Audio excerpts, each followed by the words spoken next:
Hi, I'm Hilda Weiss, curator of Poetry.LA, and I have some news. After hosting the Poetry.LA interview series for 10 great years, Mariano Zaro is handing over the reins to a trio of new hosts. Thank you, Mariano, for so many compelling and insightful interviews. Wow. And welcome to our three new rotating hosts, Jeremy Ra, Louisette Resto, Lynn Thompson. But wait, there's more. Mariano hasn't quite left the building. In this video, he sits down to be interviewed by Jeremy Ra. Please enjoy.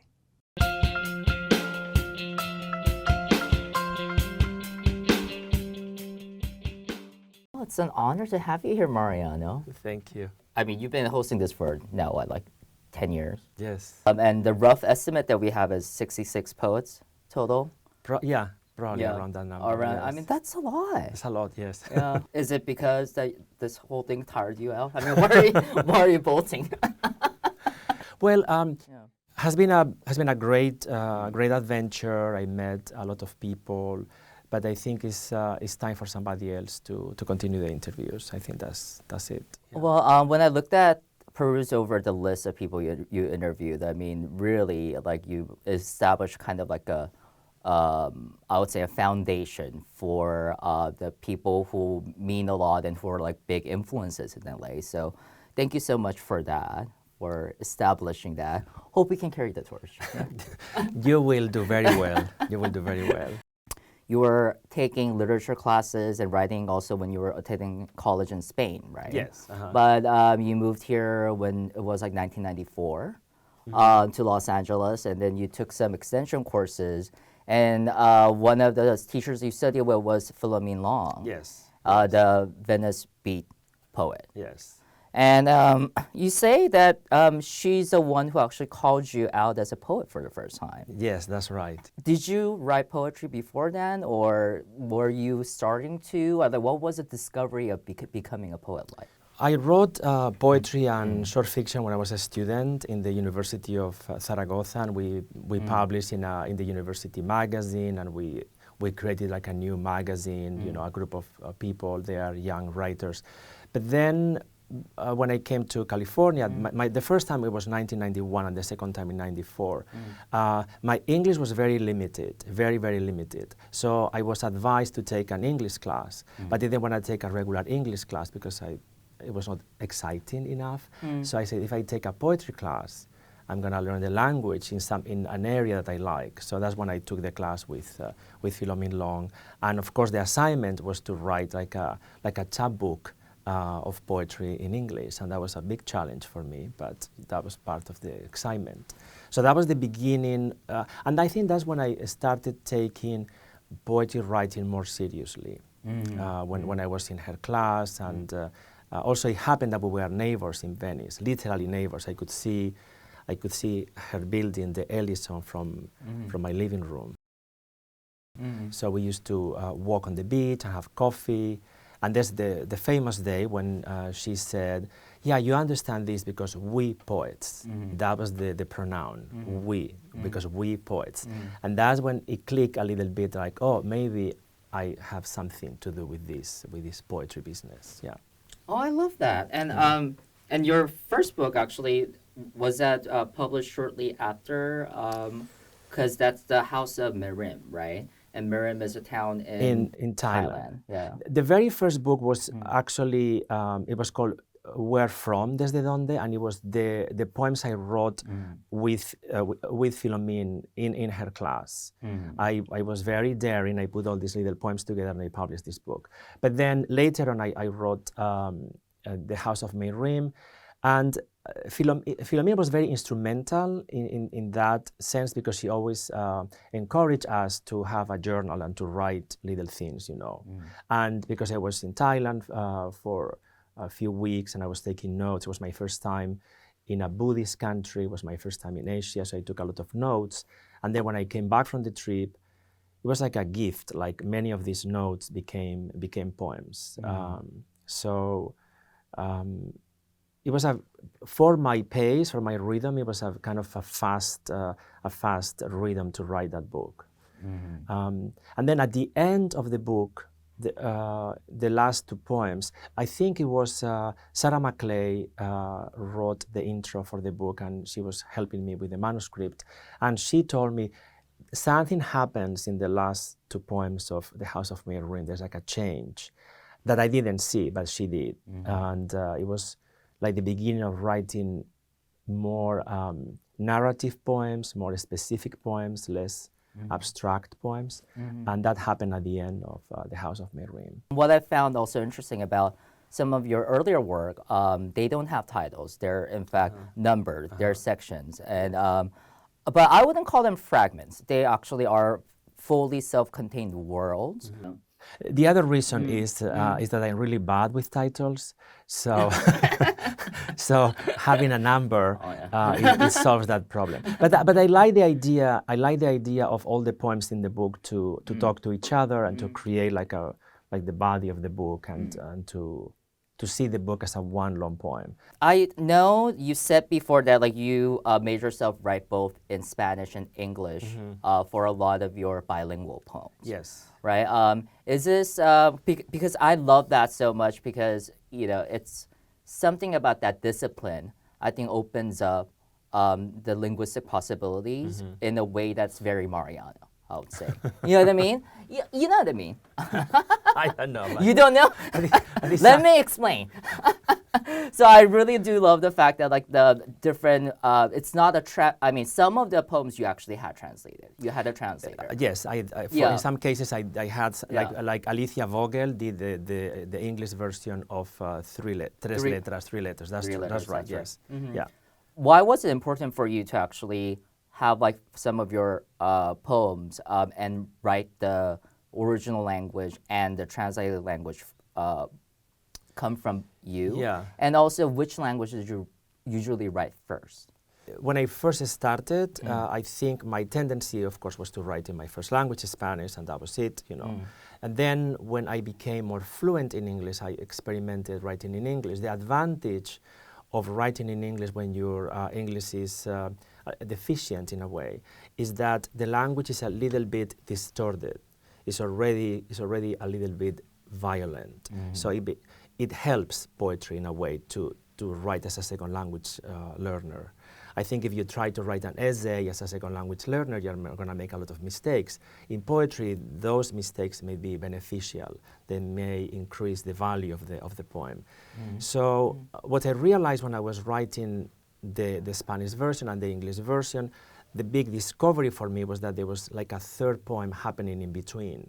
Because normally the reader will read the English version, the Spanish version, even if they have a little knowledge of the other language, and then something happens in between, like an interlanguage. So I like that. It's also a very good tool for editing. If you have your poem and then you try to do the Spanish version or the English version, you automatically see what is unnecessary in the poem. It's a very good filter. Sometimes I try to do that, like the bilingual version of the book, and it doesn't happen. For example, with Tres Letras, I wrote in Spanish and I didn't see the need or I didn't have the inclination, and that's why Alicia did the English version. And sometimes I write a book just in Spanish, like Padre Tierra, for example. I did the Spanish version and that was it. And which is a book in Spanish that came out around the same time as your latest collection, That's right? right, yeah. Decoding Sparrows came at the same time as Padre Tierra, Yeah. And Decoding Sparrows, I started in English, and I never had the desire of doing a Spanish version or writing the poems in this kind of double entry journal fashion. I just wanted to write the book in English, and that was it. Did that decision get affected by the subject matter at all? It's a very good question, because when you write in a language that is not your first language, you create a certain distance, like a little buffering zone. So if you address something very vulnerable, or if you face something that implies a lot of exposure, writing in a language that is not your first language is helpful, because it's not really you writing, it's this other person writing. So it has to do a little bit with that. So yeah, I think it helps to tolerate vulnerability. Let's actually get into your book, your latest collection, Decoding Sparrows. I really marinated in it. I really loved it. And what I find also here interesting is that different from your other books, they all have titles. Yes. And the sections are, in fact, for me, time markers. Because I felt the first section was about your childhood. Yeah. Second section was about your college days. Yes. And third section was after you moved to LA. That's right. One of the things that's really striking that I loved is that I think this is the penultimate poem to your first section called Dead Nun. Uh-huh. And there are lines from there where I find a transformation. It was kind of like entering into like a museum of Mariano, right? But like things are like actually active and alive, right? Like the portraits are like really alive. Uh-huh. And then suddenly there is a transformation in the speaker that happened. Dead nun. Come with me to the convent, my mother says. Sister Virtudes has died.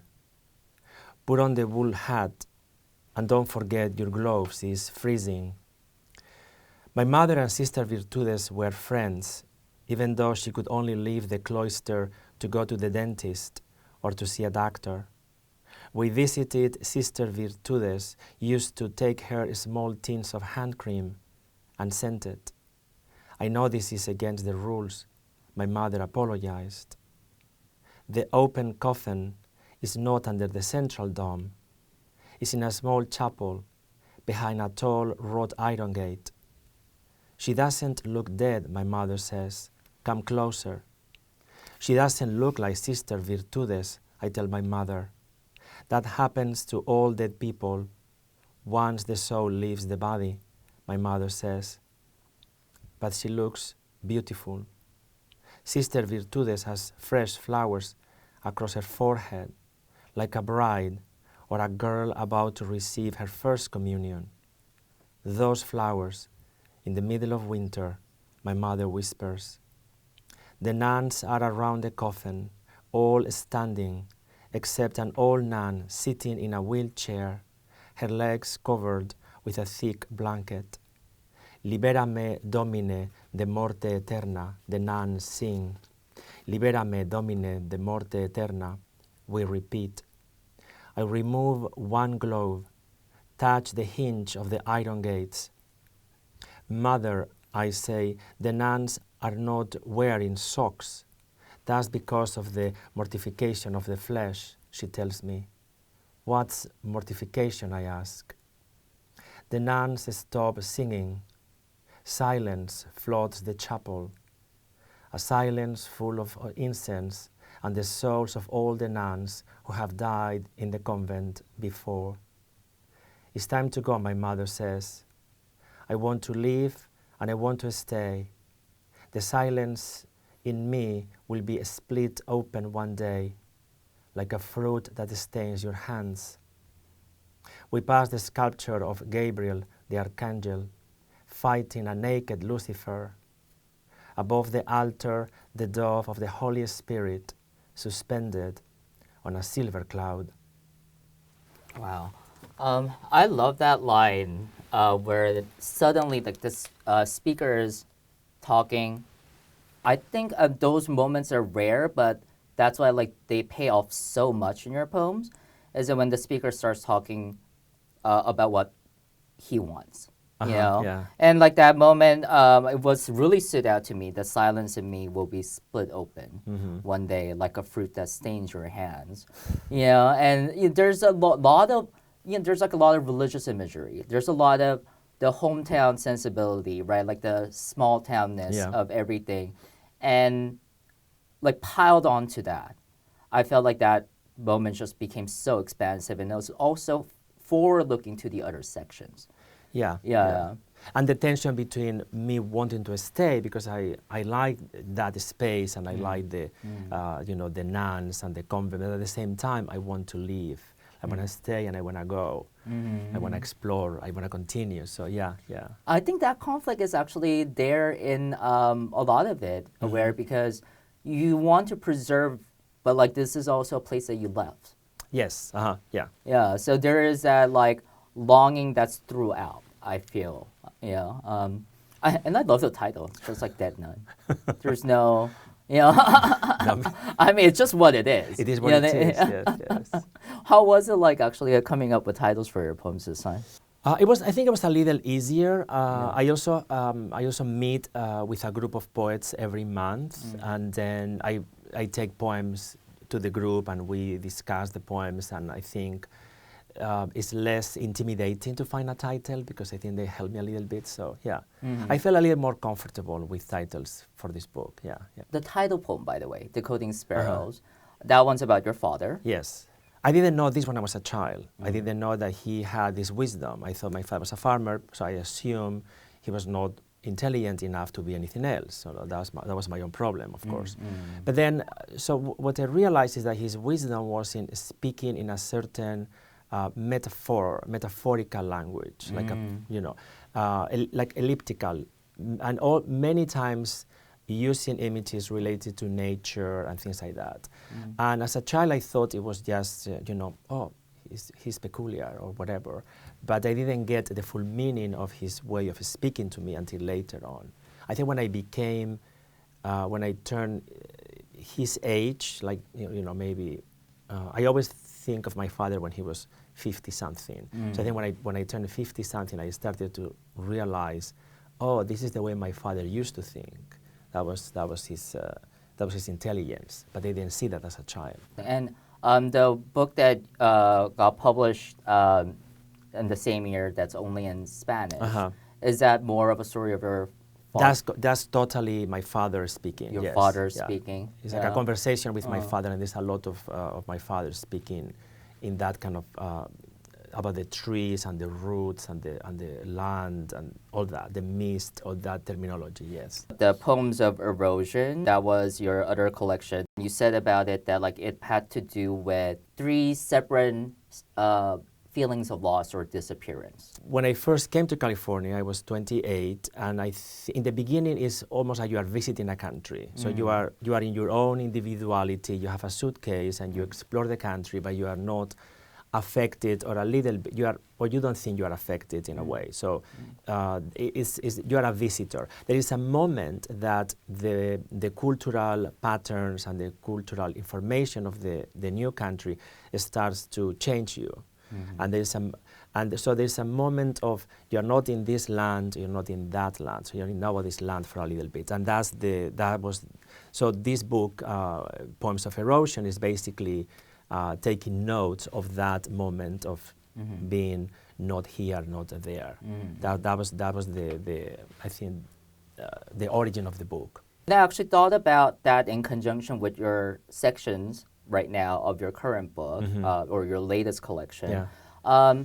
It also translates too. I mean, there is an obsessive quality to those losses that were already hinted at in Poems of Erosion, because I think the losses that you deal with are the cultural dislocation, and youth, and also self, right? Yeah. And I think the time markers, in some ways, they're not neatly, they don't neatly fit into like one category or another, but I can see them reflected almost. Yeah. That's why I actually wanted to ask you to now read a poem from the second section of your book. The one that I liked a lot was Sereno. Merboy. Yeah, Merboy. Yeah, Merboy. That's from my years in college. We study with the windows open and the doors open. There is no air conditioning. Final exams are here. It's the last week of June. Few of us know his real name. We call him Sireno, and he's okay with it. That's what we think. Sometimes he even jokes about it. I am a fishman, he shouts. We study together tonight in his room. He wants to be a veterinarian. He draws horses' heads in his notebooks, sea urchins, stingrays, coral formations. Where is the rain, he says. Where is the rain? He wears shorts, no t-shirt, and carries a big wet towel over his shoulders. That's the way he studies every night since the heat started. The towel drips over the table, his class notes get wet, and when the papers dry out, they are all curled and even. We are sitting across from each other. He has almost no hair, no eyebrows, no eyelashes, protruding eyes, flaky cheeks and temples. He is beyond pale, has a pointy head. Yes, he looks like a fish. He has to use the wet towel because of his skin condition, ichthyosis. He told me when we met in the beginning of the school year. Tonight he tells me more about it. This comes from my father's side. My grandpa had the same thing, he says. We all carry some kind of defective heritage, damages, some visible, some invisible, crippled messages segmented in each cell's nucleus. We pass them on. We cannot contain them between our legs. Because of the heat, his skin gets too dry, brittle to the verge of bleeding. Tonight, he gets up often to wet the towel in the sink. We can hear the other students in the dorms. Some of them are sitting in the windowsills, smoking, talking into the night. Sireno gets up one more time, closes the door, removes his shorts, puts some lotion on his legs, his arms. His underwear is white, small, provincial. The lotion is medicated, smells like disinfectant. Could you do my back? He never has asked before. He stretches his arms, turns, leans against the wall with the palms of his hands wide open, like a detainee, like a prisoner. I know it's disgusting, he says. You can use a small towel if you want. You don't have to touch me. I don't use the towel. I touch his skin. His back is bumpy, rough, like a warm reptile. I do his back, I do his legs, the inner part of his legs, softer but very scaly. There is something repulsive about it, something that clogs the back of my throat, but I keep rubbing his skin as if I deserve the repulsion. I wish I could do something for you, he says. You already have, I say. He breathes heavily now, drops his arms, walks away from the wall, goes to the sink, wets his towel again. There he is, standing in his white underwear, a wet towel in his hand. Do you think I will find someone one day, he asks. Sure, I say. Well, I don't see many mermaids around, he says. He starts dancing around the room or swimming. We start laughing. For a moment, we almost forget the heat. I love this poem so much. I mean, it is, it does span a couple of pages, but like you never lose me with this one. After we get into, leaving Spain and like now you are in Santa Monica, what I love about, and even if you actually just look at the italics and even skimming through it, there's a lot of listening that's going on. There's a lot of things that are being said that like the poet is actually recording or thinking about in some ways. And I thought this was like a great portrait. And don't worry, it's not your longest poem from the section again. But I thought this was a great poem to actually also feel, you just sort of render that sense of place and like this displacement after what you've been through in the other sections. And immersion into the current space that you're in. And the one is called Street Vendor. Street vendor. Lo que le agrade, señor, lo que le agrade. Whatever you like, sir, whatever you like. The young girl is sitting on the sidewalk. She repeats her litany with tired enthusiasm. Vendo pulseras, pulseras de todos los colores. I sell bracelets, bracelets of all colors. It's Sunday evening, and the last tourists walk back to their hotels, warm showers and soft blankets. She sells bracelets in the streets and train stations, at restaurant patios before the waiters ask her to go. She may be 7 or 8, has long hair, thin wrists, fast, precise hands, chipped nail polish. Yo hago las pulseras, señor, con bolsas de plástico. I make the bracelets myself, sir, with plastic bags. She tears the bags open with her front teeth, braids the threads, ties the ends. Es fácil, she says. It's easy. She is alone, this girl, alone like the woman I see some mornings walking on the freeway divider. ¿Dónde encuentras las bolsas de plástico? Where do you get the plastic bags? I ask her. En la basura, in the trash, she says. And basura sounds like amethyst, cathedral, tuberose. A veces, pocas veces, she says, las trae el viento. Sometimes, a few times, they are brought by the wind. I actually wanted to ask you something frivolous. Okay.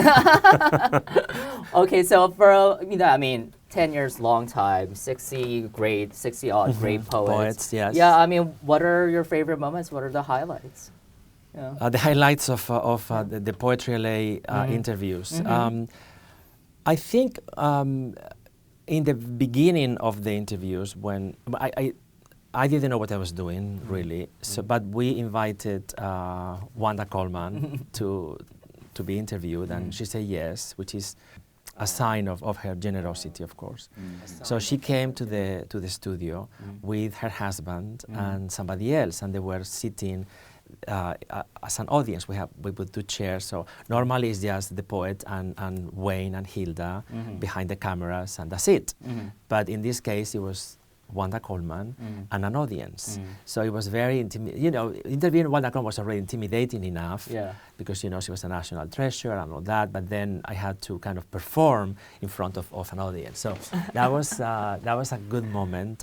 And then something else that is very memorable was to interview people that I didn't know at all. Like, for example, when Victoria Chang, she came, I knew her work, but I never have met her. And so you go from not knowing somebody to talking about grief and her father, and in like 5 minutes. So you open this window to a very private universe very quickly. Yeah. And I think she was also very open. And sometimes when I interview people I knew, like Gail Vronsky, for example, or Holiday Mason, is also you also open a certain window that is not open in our everyday relationship. So I think those moments of discovery were very special. But I think everybody was very cooperative. Everybody said yes, even when they didn't really know what we were doing. And everybody was sharing their work, their life experience with poetry, because it's not only the product, but it's also how our lives get woven with the work, and everybody was very generous. So I think that's probably what I take with me, that sense of generosity and openness. Oh, I love that so much. Yeah. You're gonna miss us. Yeah, but I also it feels right to to have you taking care of the interview series. It's a good feeling. It doesn't feel like I'm closing this, I'm closing the chapter. It feels like, okay, the movie continues. We're leaving the windows open. Completely. Yeah, yes. kind of like in like a good poem. When you want to end it, you need to leave the windows open. Yes. That's right. Yeah. Well, thank you for all that you've done, and like we'll miss seeing you on screen. Yeah, at least. Yeah. Thank you very much, and all the best. Good luck. Thank you.